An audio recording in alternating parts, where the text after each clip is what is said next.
Bienvenidos a Cruce de Palabras por Telesur. Soy Luis Hernández Navarro y hoy nos acompaña en el estudio Alejandra Ibarra. Alejandra es politóloga, tiene una maestría en periodismo de investigación y acaba de publicar un libro sobre el juicio del siglo de El Chapo Guzmán. Alejandra, muchas gracias por estar con nosotros. Muchas gracias a ti, Luis, por la invitación. Un honor estar aquí. ¿Quién es el Chapo Guzmán? Roberto Saviani decía que era el Steve Jobs de la droga mexicana. Yo no había oído eso, me parece acertado, ¿no? Pues el Chapo Guzmán, como algunos de los televidentes sabrán, es este narcotraficante mexicano, considerado uno de los líderes del cártel de Sinaloa. Y bueno, su nombre es Joaquín Guzmán Loera. Y en el primer capítulo del libro lo que hago es ofrecer como estas notas o estos hechos duros sobre los datos que se conocían del Chapo antes del juicio, ¿no? Que se había escapado de prisión 2 veces, que no lo habían logrado encontrar durante años que estuvo en la sierra, que tiene series de televisión, corridos, que fue uno de los hombres más poderosos y más ricos según la revista Forbes. Era un poco esta celebridad. Un mito. Un mito, ¿no? Una leyenda. ¿Cómo contrastar, se pudo hacer en el juicio, está en el libro, cómo contrastar ese mito con la realidad del personaje? Sí, yo creo que una de las grandes primeras impresiones fue entrar a esa sala justamente con toda esta información, ¿no? Con todos estos datos intelectuales, digamos, de quién era esta persona.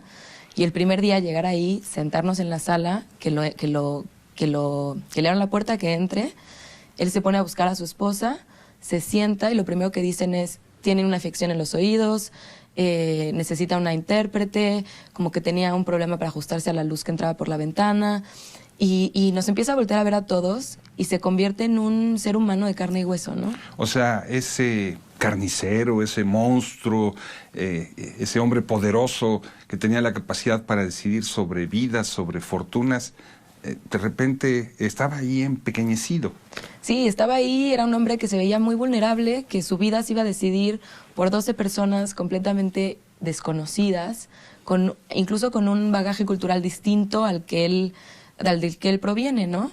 Personas que tal vez no iban a entender por lo que él pasó cuando era niño, su infancia en la sierra, yo qué sé, ¿no? Entonces, ¿cómo es que tú comenzaste a cubrir ese juicio? Sí, yo llegué a esa sala por una historia que a mí me parece muy bonita. Yo trabajo en la Universidad de Columbia en Nueva York haciendo un proyecto de violencia contra periodistas en México. Muchísimo trabajo. Muchísimo trabajo porque, como bien sabes, es un tema muy, muy complicado acá. Y lo que yo estoy haciendo es construir un acervo documental donde agrego los trabajos de los periodistas que han muerto en México. Entonces, haciendo la investigación hemerográfica, contacto con Ismael Bojorquez, el director del semanario sinaloense Río 12, para preguntarle sobre la vida de Javier Valdés, que fundó el semanario junto con él y lo asesinaron en 2017. Entonces, hablando con Ismael me dice, ¿por qué no cubres el juicio para nosotros? Llego a la corte, veo cómo se puede acreditar uno como prensa, entro y de inmediato empiezan a haber pistas que se va a tratar el asesinato de Javier y ya no salgo de ahí en 3 meses. Te enganchó la historia. Sí, estar ahí en el juicio se convirtió, yo creo que para todos los periodistas, en una especie de adicción. No te lo querías perder. Estar lejos de ahí como que daba ansiedad. Fue muy fuerte. Tú caminas con 2 pies, como todos, pero caminas con 2 pies. Por un lado eres un investigador del periodismo y por otro lado periodista al mismo tiempo. Sí, estoy un poco como en este limbo, ¿no? Me gusta mucho escribir, como evidentemente por el libro, ¿no? Y me gusta mucho presenciar estos momentos como el juicio, que me parecen históricos. Pero también me interesa mucho el manejo de los medios. Yo creo que en el juicio también el papel de los medios fue crucial. ¿Fue un juicio contra México? ¿Fue un juicio contra Estados Unidos? ¿Cómo lo verías tú? ¿Cuál es tu balance? Yo creo que fue un juicio sobre todo muy político. Fue un juicio donde para Estados Unidos era enaltecer la figura del Chapo como este gran villano para después poderse felicitar por haberlo atrapado, por haberlo enjuiciado, encontrado culpable, y cómo todo esto sirve tanto en la retórica de Trump e incluso extrapolado en el tema de migración también, ¿no? Entonces yo creo que fue un juicio muy político donde pues México era el gran país corrupto, Colombia era el gran país corrupto, Latinoamérica era como esta fuente de narcotraficantes, y a la hora que llegaba la droga a Estados Unidos, se distribuía, ¿no? El castillo de la pureza. En pureza, y los estadounidenses, las pobres pues víctimas del envenenamiento de las drogas latinoamericanas, ¿no? Ellos que no tienen nada que ver con ese negocio. Exacto. Eso apareció claramente en el juicio. Sí, se trató un solo tema de corrupción estadounidense. Fue por parte de la defensa. La defensa presentó un único testigo, que era un agente del FBI, que fue el que le tomó la entrevista a uno de los Cifuentes, de estos hermanos colombianos, cuando lo extraditaron. Y en esa entrevista contó el hermano Cifuentes que un agente de la DEA les había dado evidencia sobre sus casos, ¿no? Sin embargo, está la historia del hijo del Mayo Zambada también en ese juicio, ¿no? Que fue detenido después de reunirse con agentes de la DEA. Sí, exacto, fue el Vicentillo ahí a la corte, con un porte como muy elegante, ¿no? Ese estilo de yuppie, de joven, sí. de escuela, universidad privada, de dinero, etcétera, etcétera. Sí, un contraste importante entre él y, por ejemplo, el Chapo, ¿no? Las dos generaciones. Las dos generaciones, y sí, fíjate que no me pareció arrogante, me pareció elegante. Elegante, no arrogante. Y luego tuve la oportunidad de cubrir su sentencia en Chicago, y él habló y le dio como sus palabras de arrepentimiento al juez. También fue bastante interesante. Alejandra, tú retratas a un Chapo que es víctima, digamos, de los abogados, ¿no? Está ahí entre el medio de dos estrategias, una que busca la de su abogado, que busca responsabilizar de todo al Mayo Zambada, y por lo que el contrario, ¿no? Sus acusadores que lo quieren a él responsabilizar de todo tipo de crímenes. Y él es un personaje que ve esa tormenta. ¿Así fue? Así se sintió, al menos en el juicio, me parece que sí. Y esto era muy interesante, y creo que fue una de las cosas que intuitivamente parecerían contradictorias. Que la fiscalía, que lo quiere encerrar, que quiere convencer al jurado de que esta es una pésima persona, lo enaltece. Entonces empieza diciendo como, es un estratega, es un líder, es casi que un genio, ¿no? Y por el otro lado, sus abogados diciendo como, es completamente insignificante este hombre. O sea, es el chivo expiatorio que utilizan el Mayo y el gobierno para seguir con el tráfico de drogas, con la corrupción y con su enriquecimiento. Y pues tienes ahí a un hombre que pues no habló, decidió no dar su propia versión de los hechos, que necesita un traductor porque no entiende lo que está sucediendo en la corte, y pues que sí está a la expensa de algo que yo creo que ya le rebasaba. Cuando uno escribe está pensando en sus lectores, les está comunicando a alguien algo que uno supone que les va a decir algo. ¿Para quién escribías tú? Durante todo el tiempo que yo estuve en ese juicio sentí una responsabilidad muy grande, porque todo el tiempo yo tuve la sensación de estar presenciando algo histórico y de tener el privilegio de estar allá adentro. Entonces, sentí esta responsabilidad por compartir lo que fue ese momento y por tratar de llevar a la gente allá adentro. Entonces, una parte del libro es esa, es decir, así se vivió, así se sentía. Esto pasaba en la cafetería donde convivíamos de repente con la esposa del Chapo, con los abogados. Esto decían las traductoras en el elevador, ¿no? Que estaban asustadas de oír los testimonios de los decapitados y cosas así. Entonces, mucho de lo que yo pensaba en los lectores era, quiero que se sientan ahí, que sientan como si lo pudieran haber vivido. Y otra parte que también intento insinuar es que se reflexione sobre qué tanto esto sirve, ¿no? Y en términos de violencia para México, ¿en qué nos ayuda? Vivimos en una sociedad de la imagen, ¿no? Siempre la imagen va por delante.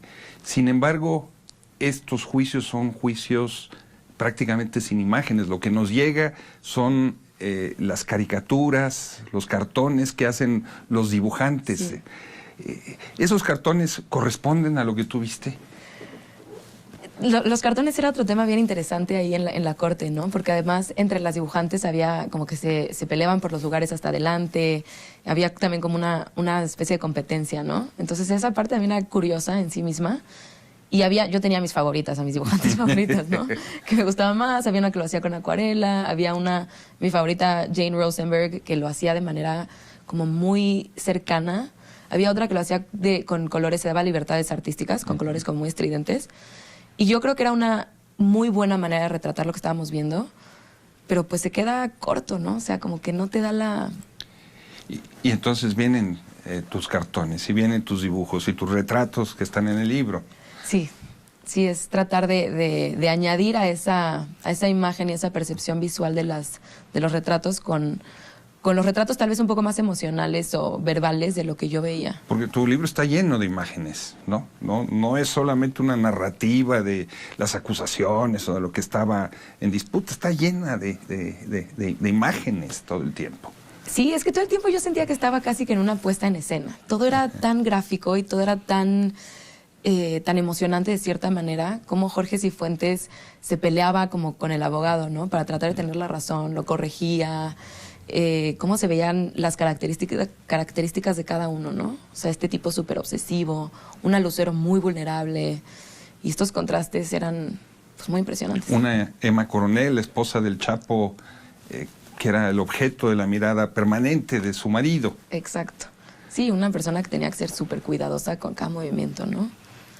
Y todo eso tú lo estabas viendo, documentando, registrando y pensando que eso nos podría interesar aquí en México. Sí, exacto. Era lo que, para mí al menos, era tan entretenido y tan interesante y tan trascendente que yo quería poder decir para cualquier otra persona que le interese saber cómo fue, poderlo narrar de la manera más exacta, precisa e interesante para que lo tengan. Fue un juicio en medio de un frío demencial, ¿no? Horrible. Glaciar. Sí, nos tocó en el invierno, nos tocó justo una tormenta que fue el vórtice polar y un día estábamos formados ahí a menos 14 grados centígrados.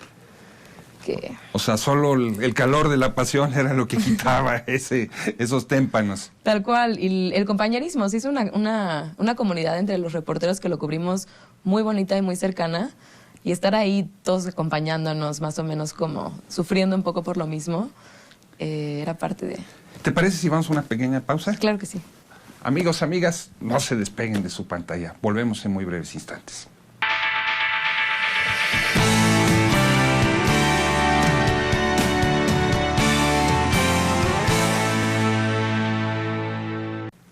Estamos ya de regreso en este cruce de palabras, conversando con Alejandra Ibarra, politóloga, maestra en periodismo, periodista que cubrió el juicio del siglo de El Chapo Guzmán.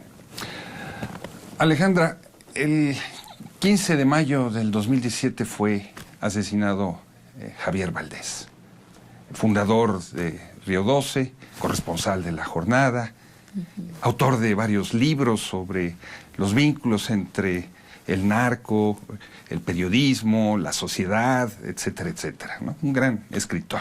Sí.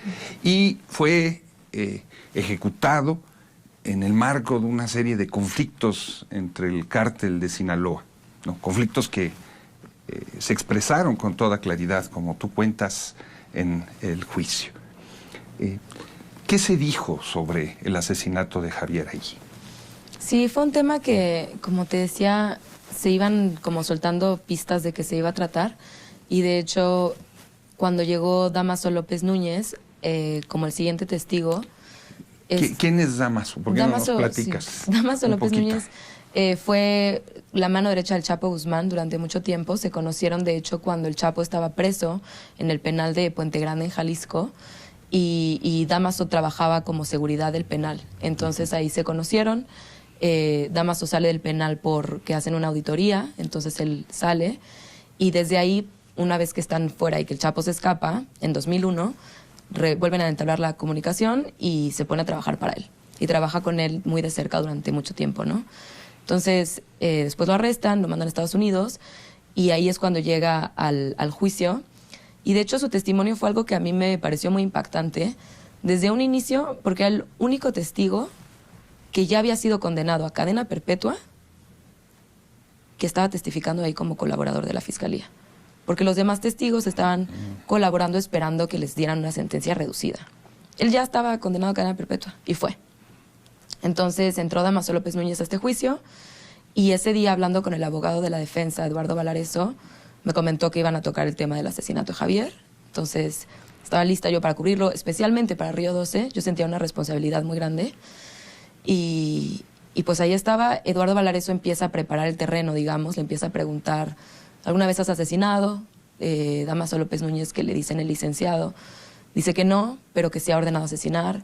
Le pregunta si ha mandado hacer secuestros, le dice que cuando es necesario sí, con una frialdad impresionante. Le pregunta sobre su ejército personal, que tuvo un ejército personal en un momento de más de 100 hombres, y lo va perfilando, le pregunta sobre los medios, hasta que llega el tema de Javier Valdés. Y lo que hace Dámaso López Núñez es decir que, como él estaba en un pleito con los hijos del Chapo por el poder del cártel, después de que arrestaran al Chapo, que él no tuvo nada que ver y que quienes lo asesinaron fueron los hijos del Chapo. Lo cual contradice la versión que venía trabajando la Fiscalía de México, la FEADLE, en la que apuntaba que era el clan de Dámaso, en especial su hijo, el que había dado la orden, ¿no? Entonces... Tú que has trabajado este asunto de la violencia, ¿tienes alguna idea de por dónde caminó ese crimen? La verdad es que acá yo creo que las personas que más saben sobre el caso son su colega fundador Ismael Bojorquez y Andrés Villarreal, editores de Río 12. No me siento tan cómoda comentando sobre eso porque lo que estoy haciendo yo es agregar el trabajo de Javier, ¿no? Y lo que te puedo decir es que tenemos columnas suyas desde los 90s, cuando tenía la columna Noroeste. Tenemos sus primeros trabajos de los 90s en La Jornada, sus trabajos de Río 12. Y lo que yo he ido catalogando, yo he podido ver a través de la carrera de Javier, ha sido, por ejemplo, los temas que cubría, ¿no? Entonces, al principio su trabajo era muy político y es muy claro cuando empieza a cubrir mucho crimen. Y creo que esto va de la mano con lo que estaba viviendo Sinaloa, ¿no? No era ajeno, lo fue arrastrado, no es que él estuviera buscando el sensacionalismo. Correcto, sí. Alejandra, regresando otra vez al juicio, ¿fue realmente un juicio contra México? O sea, fue una radiografía, ¿te parece precisa de los vínculos entre empresarios, políticos, militares, cárteles de la droga? Sí, esta pregunta es un poco complicada porque mi parte de orgullo mexicano como que me molesta un poco con los estadounidenses porque ellos, como bien dijiste ya hace rato, se mostraron como muy pulcros, ¿no? Pero por otro lado, y mi interés politólogo, sí creo que ofreció muchísimas pistas del entramado y la profundidad de la corrupción en el Estado mexicano. A niveles de gobierno, desde un nivel de gobierno ejecutivo federal hasta un nivel de gobierno de una alcaldesa en La Paz, hasta el Estado como fuerzas del orden, desde la policía estatal, policía federal, el ejército. Entonces sí creo que dejó muy claro que es un problema mucho más complicado que el liderazgo astuto o no de un simple hombre. ¿Por qué un mexicano siendo juzgado en Estados Unidos? ¿Por qué no en México? Pues no sé si sería porque ya se escapó 2 veces en México y según se dijo en el juicio, ya planeando la tercera, ya había entregado los sobornos correspondientes. Y bueno, también políticamente a Estados Unidos le conviene. Yo no creo que es casualidad que se extraditó al Chapo un día antes de que Donald Trump se convirtiera en el presidente número 45 de los Estados Unidos. Y pues los crímenes que cometió en Estados Unidos son los relevantes para ellos, ¿no? El tráfico de drogas y pues tenerlo ahí para purgar las penas que a ellos les cometió, ¿no? Pero ¿qué sentimiento te provoca a ti como mexicana que la justicia no esté aquí con las viudas, con los huérfanos, con la gente que estafó, que atemorizó? Sí, a mí me produce un sentimiento muy agridulce, porque por una parte está bien que paguen a algún lugar por sus crímenes, pero por otra el juicio no me representó mucho justicia para mí como mexicana, porque justo lo que dices, los temas de desaparecidos, no hubo información o respuestas que sirvieran para esclarecer esos crímenes o para ayudar a la búsqueda. En el mismo tema de Javier, no, más que esclarecer, enturbió un poco toda esta investigación.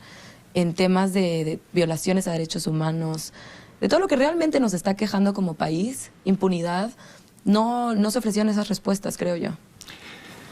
Déjame entrar al terreno de la especulación. Una cosa es lo que salió en ese juicio, lo que el Chapo dijo. ¿Habrá otra pista en donde hay una negociación del Chapo con sus carceleros estadounidenses? ¿A futuro o durante este juicio? Durante todo el juicio, antes, después, O sea, esa información que él tiene sobre políticos mexicanos, sobre hechos históricos concretos, ¿habrá sido una moneda de cambio en el juicio también? No lo había pensado así, no lo sé, me parece un poco... Reiteremos que estamos en la especulación. En la especulación, sí, por eso comencé justificándome. Me parece un poco... Yo creo que no, porque de ser así tal vez no se hubiera declarado inocente, ¿no? Al ir a juicio creo que abre esta puerta de que el trato que vaya a recibir sea menos bueno o menos favorable, a menos de que Estados Unidos hubiera querido que salieran estas cosas, pero no creo, porque durante todo el juicio la Fiscalía estadounidense era la que objetaba. Trataban de sacar algún vínculo con algún político mexicano, objeción. Y el juez en su mayoría sostuvo las objeciones. Entonces, no creo que por ahí. Además, su encierro ha sido bastante estricto, no lo puede visitar más que sus hijas. Su hermana tenía visa estadounidense y se la retiraron. Entonces, creo que están siendo bastante duros con él. Tu libro se llama El juicio del siglo. Así se calificó en su momento el juicio. ¿Realmente lo fue?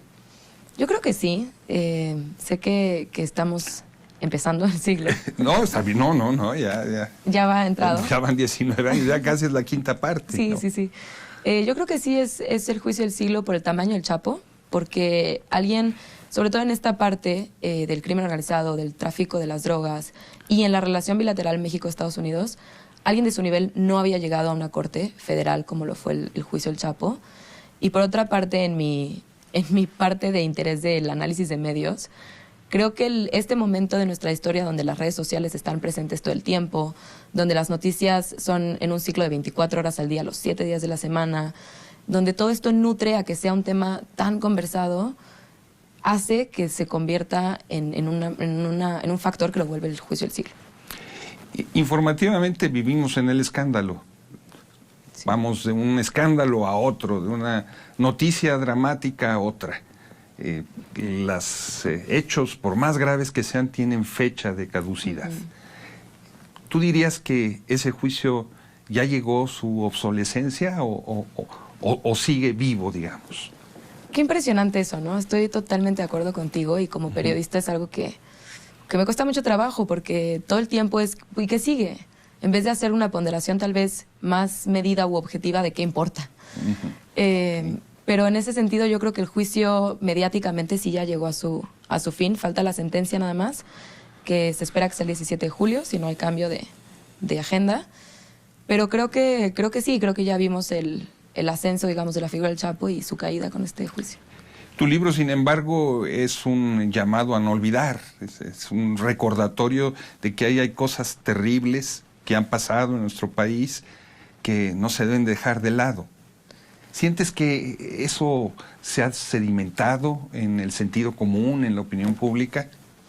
Yo creo que sí, yo creo que los mexicanos estamos muy conscientes de que hay muchas cosas irresueltas, muchos problemas vigentes, muchos temas que tenemos que encontrar cómo resolver. Y sí, creo que este juicio además ofreció muchas pistas, digamos, ¿no? Creo que se mencionaron cosas que vale mucho la pena seguir investigando e indagando. Y en ese sentido, tal vez no la permanencia del Chapo como figura, pero sí de su participación en un sistema más grande. Tu libro no es solamente un reportaje, una gran crónica de esos 3 meses fueron 3, exacto. de audiencias, de escándalos un día tras otro, de personajes. Fue también una especie de libro de viajes, ¿no? Un recorrido por los horrores del México profundo, un recorrido por nuestra clase política. ¿Tú sientes que ese recorrido va a quedar? Sí, yo creo que sí. Me encanta cómo lo planteas, Luis. Muchas gracias. Creo que sí es una especie de viajes y también otra cosa que yo quería mucho hacer era como contextualizar en cómo se estaba dando este juicio. Me parece un juicio tan político que incluso los alegatos de los abogados no están en un vacío, ¿no? Están insertos en un momento de movimientos sociales, el movimiento Me Too feminista, el movimiento Black Lives Matter de los afroamericanos en Estados Unidos. Entonces yo creo que todas estas cosas sí permean y sí permanecen. En tu libro utilizas un recurso literario que no es común, digamos, en las crónicas que se escriben en México, que es la primera persona. Es algo más común en los Estados Unidos. ¿Por qué recurriste a ellos? ¿Por qué decidiste que esa fuera la voz? Sí, fue algo con lo que me debatí internamente, porque como todo buen periodista sabe, el periodista no es la historia, ¿no? Entonces uno nunca se inserta en la narrativa y siempre es como la crónica de los sucesos.